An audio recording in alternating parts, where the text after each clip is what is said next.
1947 में 3 अलग कंट्री की शिप्स ओशन के अंदर अपने रास्ते पे जा रही हैं। वो तीनों कंट्री होती हैं डच, इंग्लिश और अमेरिकन। उन सब की शिप कुछ कुछ आपस में कुछ दूरी पे होती हैं, लेकिन आसपास ही होती हैं। उन तीनों को ही थोड़े टाइम के बाद बहुत ही स्ट्रेंज और डिस्ट्रेसिंग सी आवाज़ आती है मोर्स कोड के द्वारा। जैसे कि आप जानते हैं कि पानी के अंदर या मरीन्स में वो आपस में कांटेक्ट करने के लिए मोर्स कोड का यूज़ करते हैं। तो उनके पास जब ये मोर्स कोड आता है और जब वो इसको डिसाइफर करते हैं तो उनको ये समझ में आता है कि कुछ मैसेज इस तरह का होता है।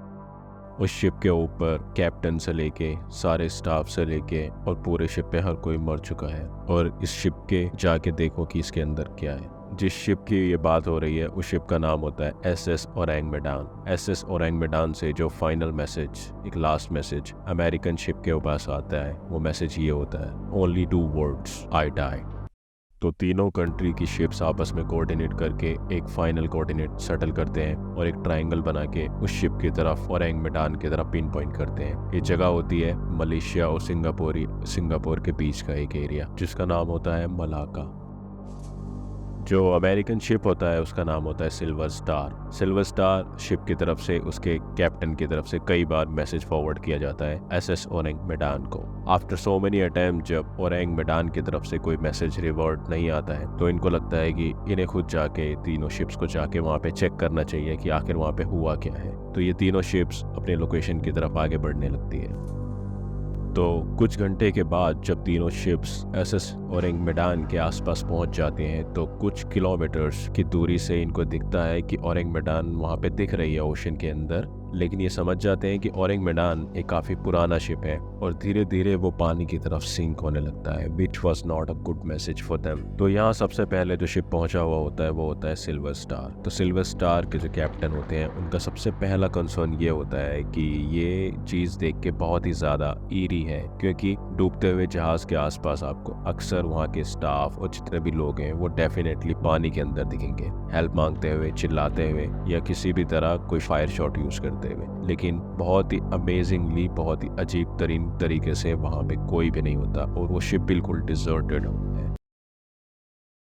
और वो धीरे धीरे ओशन के अंदर जाने वाला होता है। अब इनको जो भी डिसाइड करना होता है तीनों शिप्स के कैप्टन्स को, वो बहुत जल्दी डिसाइड करना होता है। तो after so many final attempts वहाँ पे सिग्नल भेजा जाता है, वहाँ से अलार्म बजाया जाता है, उनको मोर्स कोड भेजा जाता है ताकि एक बार कोई फाइनल मैसेज आ सके वहाँ से। लेकिन जब सारे अटेम्प्ट फेल हो जाते हैं तो इन्हें लगता है कि अब शायद हमें अंदर ही जाना पड़ेगा।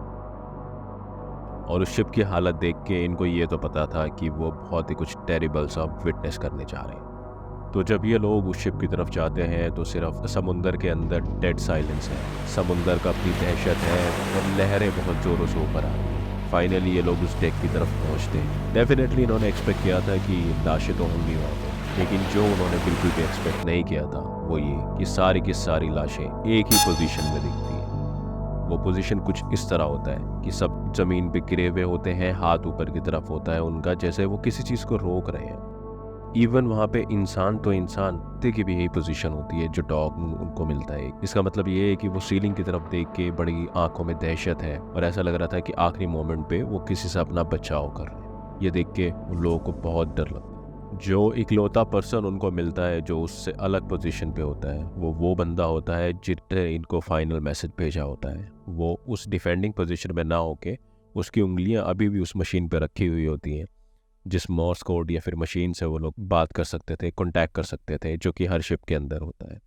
तो जिस हिसाब से उस शिप के ऊपर लोगों की पोजीशन होती है सारी डेड बॉडीज़ की, वो तो सिर्फ एक स्ट्रेंज चीज़ थी। इसके बाद उनको एक और स्ट्रेंज चीज़ समझ में आती है कि जितनी भी बॉडीज़ थी, किसी भी बॉडी में उनको किसी भी तरह का कोई कट या फिर एक्सटर्नल इंजरी या उसके निशान बिल्कुल नहीं होते हैं। और इससे भी ज़्यादा अजीब चीज़ ये होती है कि पुराना शिप होने के बावजूद अंदर किसी तरह का ना तो किसी बॉडी का ब्लड है, ना ही किसी तरह का कोई स्ट्रगल का निशान है, ना ही उस मेटल के जहाज़ के अंदर कोई नुकसान हुआ है। यहाँ तक कि जो चिमनी की पोजीशन थी, जो अंदर एक जहाज़ चलाने के लिए, स्टीम पैदा करने के लिए कोयला यूज़ होता है, पूरा एक पुराने जहाज़ के अंदर पूरा जो सिस्टम होता है वो बिल्कुल सही होता है। यानी कि उस जहाज़ को अगर आप अभी ठीक करें तो उस पोजीशन पर ले जाके चलाया जा सकता था।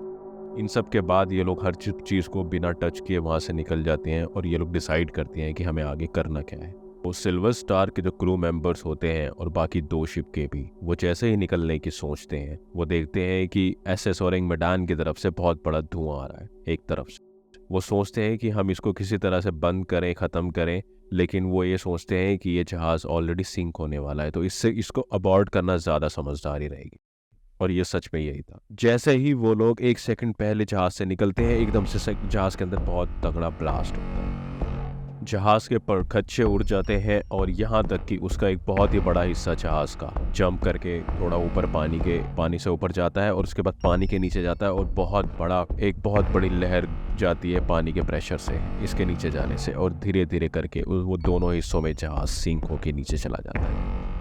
तो ये सिल्वर स्टार जो शिप था उसके क्रू के लिए और बाकी जो 2 अलग कंट्रीज़ के डच और इंग्लिश शिप होते हैं उनके लिए भी अब ये एक्सप्लेन करना बहुत ही मुश्किल का काम होता है और एक बहुत ही अनरियलिस्टिक सी कहानी लगेगी अब कि हम किसी को बताएं कि हमने शिप के अंदर जाके ये विटनेस किया है और अब वो शिप एक्सप्लोड हो गया है। अब उसका बिल्कुल भी कोई नामो निशान नहीं है। आखिर हमारी बात को कौन मानेगा?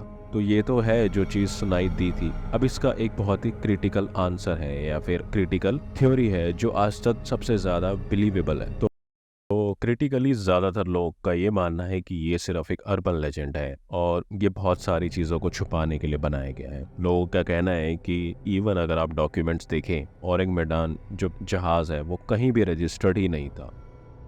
दूसरे लोगों का ये भी कहना है कि वो इसलिए रजिस्टर्ड नहीं था क्योंकि उसको वर्ल्ड वॉर से लेके, जैसे कि ये कहानी 1947 की है, वर्ल्ड वॉर 2 के अंदर इलीगल मटेरियल्स या फिर इलीगल आर्टिकलरी यूज़ करने के लिए, शिपमेंट के लिए या फिर कैरियर के लिए यूज़ किया जाता।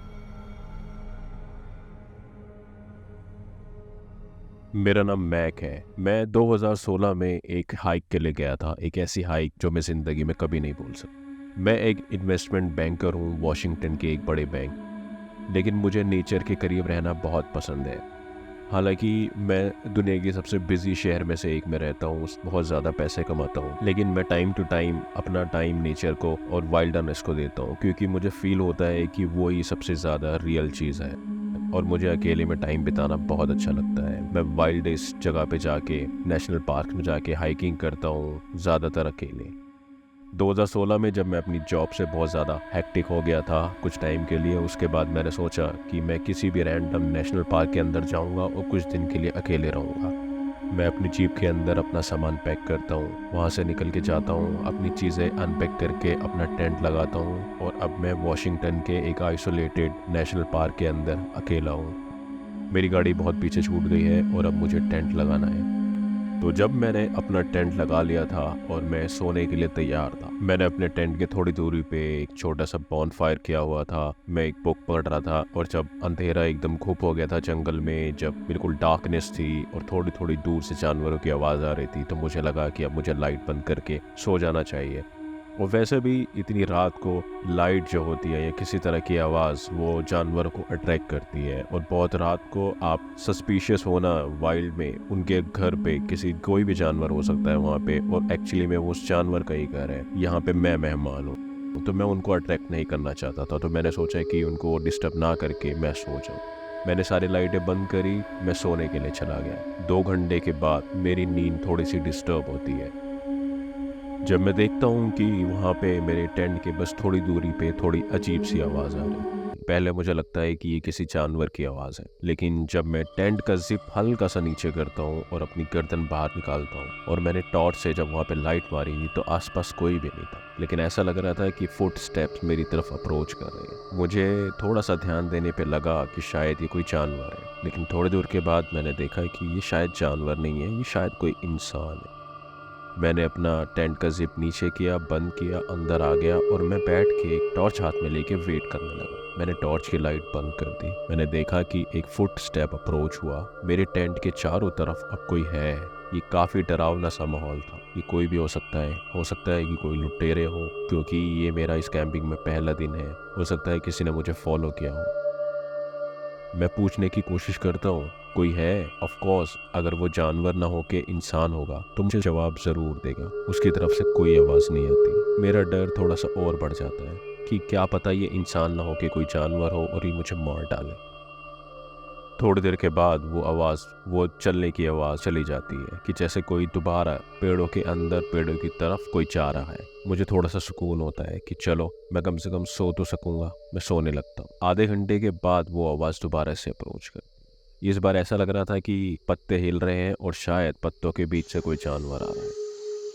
अचानक से बहुत तेज कदमों से कोई मेरी तरफ आता है। मुझे लगता है कि कोई मेरी टेंट की तरफ हमला करेगा। मैं फटाफट से टॉर्च अपना ऊपर करता हूँ और वेट करता हूँ। मैंने इस बार कोई आवाज़ नहीं निकाली। इस बार आवाज़ उसकी तरफ से आई। मैंने पूछा हल्की आवाज़ में कि आप कौन हो, आपको क्या चाहिए। उसने मुझे बिल्कुल भी नहीं डराया। उसने बस बहुत अजीब सी आवाज़ में कहा, do you know how to go to the Bells canyon.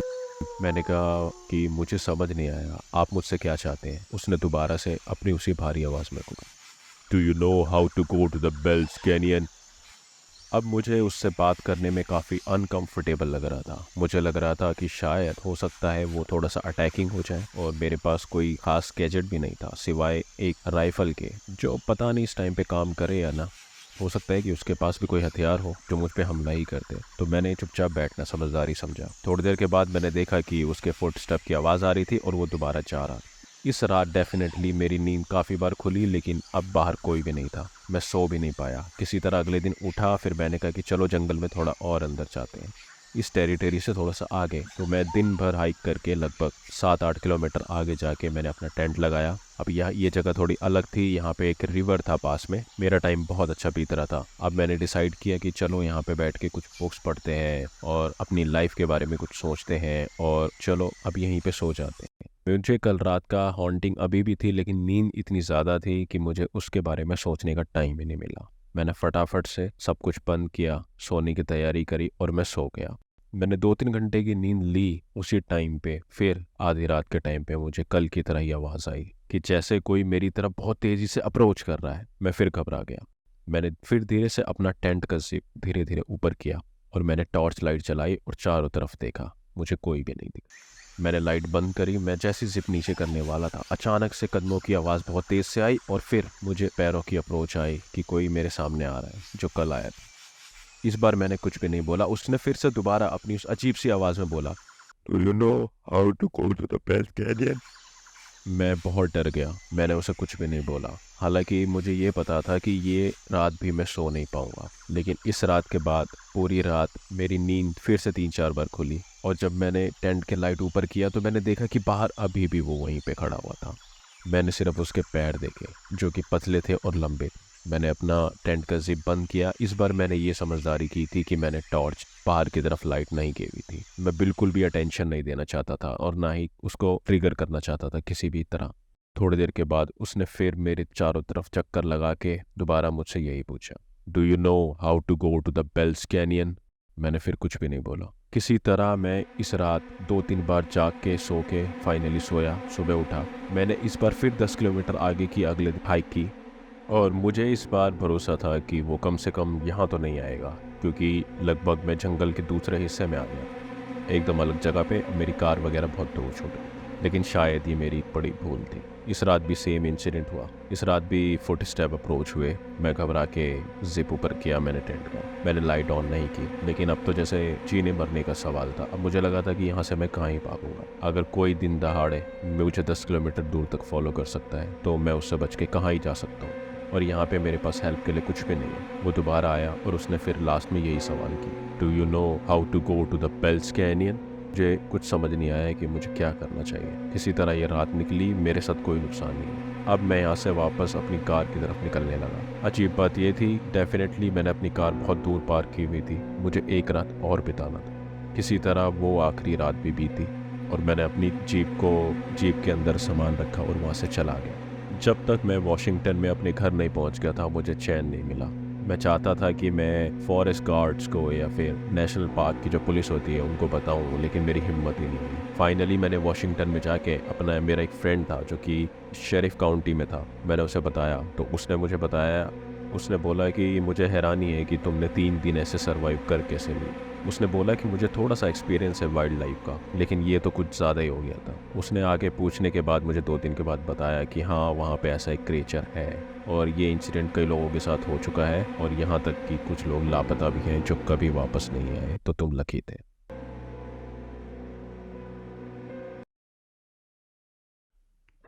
तो वेलकम बैक गाइस, मेरा नाम है शान। सबसे पहले तो थैंक यू सो मच, मेरे पिछले कुछ वीडियोस पे आपने बहुत अच्छा रिस्पांस दिया है। नई वीडियोस के हिसाब से मुझे काफ़ी अच्छे व्यूज़ आ रहे हैं और काफ़ी बहुत अच्छे सजेशन आ रहे हैं। I really appreciate that.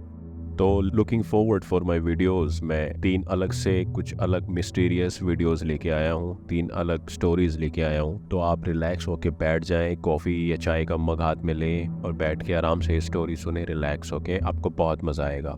तो गाइज़, अगर आप हॉरर, मिस्ट्री, डार्क थ्रिलर इन चीज़ों के फ़ैन हैं तो आप बिल्कुल सही चैनल पे आए हैं कि यहाँ पे हम यही करते हैं। और मैं आपको एक सजेशन दूंगा कि आप एक काम करें, सैंडविच के 3 स्लाइस लें, एक अपने लिए, एक मेरे चैनल के सब्सक्राइब बटन के लिए और एक लाइक बटन के लिए। वो तीनों लेके आप रात को 12 बजे के बाद किसी ग्रेवयार्ड में जाएं और खा के बताएं कि मुझे उसका टेस्ट कैसा लगा। अगर आपको ये नहीं करना तो सिंपली आप मेरे चैनल पे सब्सक्राइब करें और लाइक करें मेरी वीडियोस को और बाकी कंटेंट को चेक करें। तो चलिए अब हम स्टार्ट करते हैं हमारी वीडियोस। तो गाइज, मेरा नाम है Shan and welcome to the Pills of Curiosity. आज से 300 साल पहले इंग्लैंड के अंदर 2 गैंगस्टर काम करते थे और इलीगल काम करते थे। उन दोनों के नाम थे डैनियल और थॉमस। डैनियल जो कि थॉमस से एज में लगभग 15-20 साल बड़ा था और डैनियल की एक डॉटर भी थी। ये दोनों एक कॉमन बार के अंदर जाया करते थे और अपना काम, एक घर था डैनियल का, उसके बैक साइड पे उन्होंने एक जगह बना रखी थी जहाँ पे ये अपना सारा इलीगल काम करते थे। इवन डैनियल की बेटी को भी इस चीज़ का पता था। डैनियल की बेटी, जिसका नाम एलिजाबेथ था, वो थॉमस से अट्रैक्ट होती है और ये दोनों आपस में प्यार कर रहे होते हैं और एक बार शादी करने का डिसीजन लेते हैं। हालांकि वो उसका पार्टनर ही होता है, लेकिन डैनियल को ये पसंद नहीं होता। उसको लगता है कि मेरी बेटी ज़्यादा पढ़ी लिखी है और शायद वो थॉमस से ज़्यादा अच्छा कुछ डिजर्व कर। बट इवेंचुअली ये दोनों शादी कर लेते हैं और अभी भी डैनियल को इससे प्रॉब्लम तो थी, लेकिन उसने खुल के अभी तक कुछ किया नहीं था क्योंकि वो अपनी बेटी को खुश देखना चाहता। तो थॉमस और डैनियल अक्सर एक बार के अंदर मिला करते थे और इस बार के अंदर थॉमस की एक फेवरेट चेयर थी।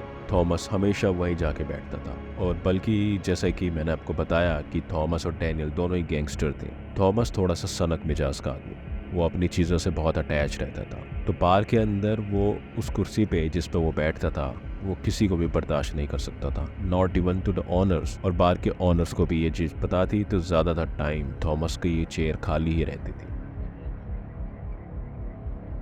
अगर कोई बैठा होता था तो थॉमस उसको बोल के हटा देता था और अगर वो शख्स प्यार से नहीं मानता था तो वो उसको धक्का देके उस चेयर के पास से हटा देता। और वो हमेशा वार्न करता था कि मेरी चेयर पे मेरे अलावा कोई भी नहीं बैठना चाहिए। तो एक बार किसी बात पे डैनियल और थॉमस का झगड़ा हो जाता है। डैनियल को मौका मिल जाता है अपनी भड़ास निकालने का। डैनियल उस झगड़े को थोड़ा सा पर्सनल कर देता है और वो बोलता है कि तुम्हें मेरी बेटी से दूर रहना चाहिए, वो डेफिनेटली तुमसे ज़्यादा अच्छा कुछ डिजर्व करती है। कुछ टाइम के बाद थॉमस और डैनियल के बिजनेस में कुछ चीज़ें अच्छी नहीं चल रही होती है, तो डैनियल इससे अक्सर थॉमस से झगड़ा करता है। हालांकि डैनियल जो है वो थॉमस के मुकाबले काफ़ी कम समझदार होता है और बहुत ही शॉर्ट टेम्पर्ड होता है। तो धीरे धीरे वो इन चीज़ों को पर्सनल लाइफ में भी इम्पेक्ट होने लगती है और वो एलिजाबेथ उसे रोज़ मारने पीटने लगता है और ख़राब बिहेव करता है। डैनियल को ये चीज़ पता चल जाती है और इस रिश्ते के अगेंस्ट वो पहले से ही था। तो वो कई बार थॉमस को धमकाता है, लेकिन जब थॉमस को डैनियल की ये बातें समझ नहीं आती है तो फाइनली एक बार डैनियल बार में जाके थॉमस की चेयर पे बैठ जाता है। जैसे ही थॉमस वहाँ पे आता है और एलिजाबेथ भी वहीं होती है, तो सबको पता था कि थॉमस का रिएक्शन क्या होने वाला है। थॉमस उसको 2 बार बोलता है कि मेरी चेयर से हट जाओ, लेकिन डैनियल वहाँ से नाम ही नहीं लेता। गुस्से में वो बिना कुछ देखे, बिना कुछ समझे अपनी गन निकालता है और डैनियल को शूट कर देता है। थॉमस को इसके बाद पुलिस अरेस्ट करके ले जाती है। उसको उम्र कैद की सज़ा होती है, एक्चुअली उसको फांसी होने वाली है। तो जब ये सारी चीज़ें कंफर्म हो जाती है तो फिर उससे पूछा जाता है कि तुम कोई भी अपनी एक आखिरी विश बता सकते हो। तो बहुत ही स्ट्रेंजली थॉमस बोलता है कि मेरी आखिरी विश ये है फांसी देने से पहले कि मुझे उसी बार में ले जाया जाए और मुझे उसी चेयर पे बैठ के एक ड्रिंक लेनी है। तो ये चीज़ जो है वो डूएबल थी, तो जो पुलिस अथॉरिटीज़ होती हैं उनको कोई प्रॉब्लम नहीं होती इससे। तो वो उसकी ये शर्त पूरी करती है। थॉमस जाता है, उस चेयर पे बैठता है, कुछ टाइम स्पेंड करता है और सबको देखते हुए बोलता है कि चाहे मैं मर जाऊं, मेरी इस चेयर पे कोई भी नहीं बैठना चाहिए। उसकी इस बात को कोई सीरियस नहीं लेता है। टाइम गुजरता है और थॉमस को फांसी दे दी जाती। लेकिन जैसा कि थॉमस ने चिकर्स दिया था कि मेरी इस कुर्सी पे कोई भी नहीं बैठना चाहिए, कुछ टाइम के बाद ये चीज़ें सच होने लगी। वहीं पे काम करने वाला एक एम्प्लॉई उस बार के अंदर संडे को कुछ काम कर रहा था। वो थक हार के सामान इधर से उधर ले जा रहा था, बेसमेंट ले जा रहा था, बेसमेंट से ऊपर ला रहा था। वो बीच दौरान थोड़ा सा थक जाता है और वो उस चेयर पे बैठ जाता है। बहुत ही स्ट्रेंजली अगले दिन उसकी लाश मिलती है। उसका एक्सीडेंट हो गया होता है। कुछ टाइम के बाद ये बार ओनर बार बेच देता है और दूसरे बार ओनर को बताता है और वो बोलता है कि देखो, इस चेयर की वजह से तुम्हें काफ़ी पॉपुलैरिटी मिल सकती है, क्योंकि ये जो चेयर है इस पे थॉमस ने बोला था कि इस चेयर पे मेरे अलावा कोई भी नहीं बैठना चाहिए, और ऐसे ऐसे झगड़ा हुआ था डैनियल से, इस पे मर्डर भी हुआ है और इस पे जो भी बैठता है वो मर जाता है। तो इस पे तुम इसका काफ़ी फ़ायदा उठा सकते हो।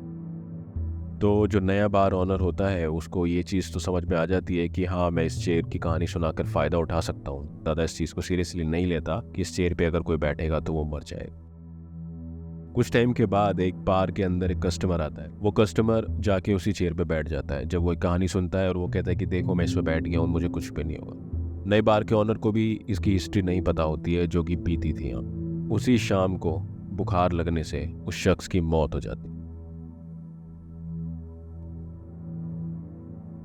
अब इस नए ओनर को थोड़ा सा इस चीज़ को सीरियस लेना पड़ता है, लेकिन वो सोचता है कि ये तो शायद इत्तेफाक था। मज़े की बात यह है कि इसके बाद अगले लगभग 10-12 साल तक इस इंसिडेंट पे जो भी इस चेयर पे बैठा, जितने भी शख्स इस पे बैठे, लगभग कोई कहता है 10, कोई कहता है 12, कोई कहता है 20, लेकिन जितने भी शख्स बैठे गए अलेजिडली रिकॉर्ड के अकॉर्डिंग वो सब मारे गए थे किसी न किसी बहाने।